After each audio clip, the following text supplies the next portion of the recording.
রাষ্ট্রীয় প্রোগ্রামের মধ্যে সবচাইতে বড় প্রোগ্রাম হলো আমাদের এই মহান বিজয় দিবস উদযাপন উপলক্ষে এইখানে রাষ্ট্রপ্রধান এবং রাষ্ট্রের সর্বোচ্চ পর্যায়ের ব্যক্তিবর্গ ওনারা এসে এখানে ফুল দিয়ে এখানে যেটা আনন্দ বিজয় উৎসব এটা শুরু হয়, বিজয় দিবসকে পালন করা হয়।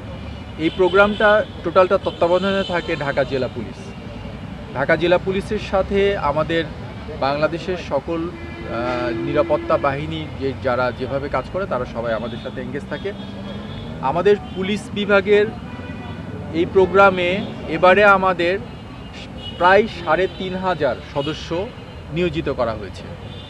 এই ৩৫০০ সদস্যদেরকে পর্যায়ক্রমে বিভিন্ন স্টেজে ভাগ করা আছে। আমরা বলতে পারি এটা আপনার যদি স্তর বলেন, আপনারা কোশ্চিন করেন, তো আমাদের ৬-৭টা স্তরে আমাদের সদস্যরা এঙ্গেজ আছে। প্রথমে তো আমাদের ভেন্যুটা ইম্পর্টেন্ট। এই ভেন্যুতে আমাদের সাদা পোশাকে ডিউটি আছে, এটা একটা স্তরে আছে, ইনার আউটার মিলে। তারপরে আপনার আমাদের রাস্তায় যে দিক দিয়ে ভিআইপি আসা যাওয়া করবে সেই রোডেরও আমাদের রোড লাইনিং আছে, পিকেট আছে, স্ট্যাটিক ডিউটি যেটা বলে সেটা আছে। তারপরে রোডের পুরো এরিয়াটাতে রুফটপ এখানে ডিউটি আছে এলাকা সিকিউর করার জন্য। পাশাপাশি আপনার ট্রাফিক ব্যবস্থা, সেটার জন্য আমাদের পর্যাপ্ত পরিমাণে ট্রাফিকের ব্যবস্থা করা হয়েছে, যেন কোনো জায়গায় এতটুকু পরিমাণ ট্রাফিক কনজেশন না হয়, এই দিকটা আমাদের দেখেছি। এর পাশাপাশি আমাদের যে কোনো জিনিস, যে কোনো তথ্য সবসময় পাওয়ার জন্য আমরা কিন্তু পর্যাপ্ত পরিমাণে সাদা পোশাকে পুলিশ সদস্যদেরকে এঙ্গেজ করা আছে, যে কোনো জায়গায় কোনো রকমের আইন শৃঙ্খলা পরিস্থিতির এতটুকু সন্দেহ দেখা দিলে তৎক্ষণাৎ যেন আমরা সেই খবরটা পাই। এর পাশাপাশি আপনারা জানেন এবারের বিজয় দিবস উদযাপনটা আমাদেরকে একটু বেশি পরিমাণে সতর্কতা অবলম্বন করতে হচ্ছে। কারণ আপনারা জানেন পরিবর্তিত পরিস্থিতিতে এবারের বিজয় দিবস এখানে দেখা গিয়েছে আমরা একটা ব্যাপারে খুবই অ্যালার্ট, এবং এটা আমাদের জিরো টলারেন্স, যে এটা প্রায়োরিটি নিরাপত্তা, জনগণের নিরাপত্তা।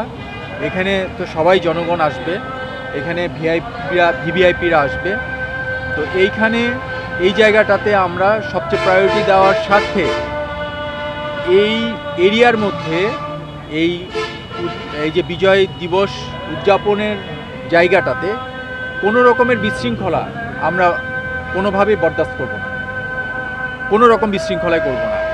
এখানে তারাই আসবে, বিগত দিনে তারাই এসেছে যাদের মধ্যে দেশপ্রেম আছে, তারাই তো বিজয় দিবসকে উদযাপন করে, বিজয় দিবসকে তারা বারবার চায়। তো তারা কখনো একজন দেশপ্রেমিক জনগণ বা নাগরিক তারা এই দিবসে কখনো বিশৃঙ্খলা সৃষ্টি করবে না।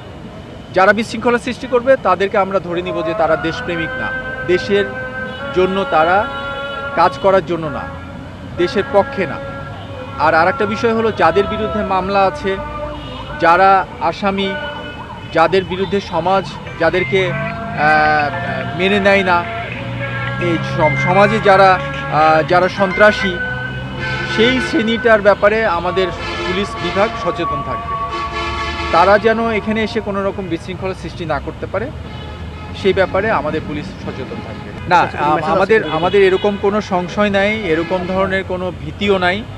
জনগণ স্বাচ্ছন্দ্যে, আপনারা দেখেছেন 2 দিন আগেই, গত দিনে তো আমরা বুদ্ধিজীবী দিবস পালন করেছি, সেখানে আমাদের সব সুন্দরভাবে পালিত করতে পারছে সবাই, কোনো রকম সমস্যা হয়নি। আগামীকালকে বিজয় দিবস, এটাও আমাদের সুন্দরভাবে উদযাপন হবে, এটা আমরা আশা করি। আমাদের যে পরিমাণ পুলিশ সদস্যরা নিয়োজিত আছে তারা সবাই অ্যালার্ট, আমরা তাদেরকে ব্রিফ করেছি, কিছুক্ষণ আগে তাদেরকে ব্রিফ করেছি। আমার মনে হয় যে খুব ভালোভাবে আপনারাও ভালোভাবেই কাভারেজ করতে পারবেন বিজয় দিবসে।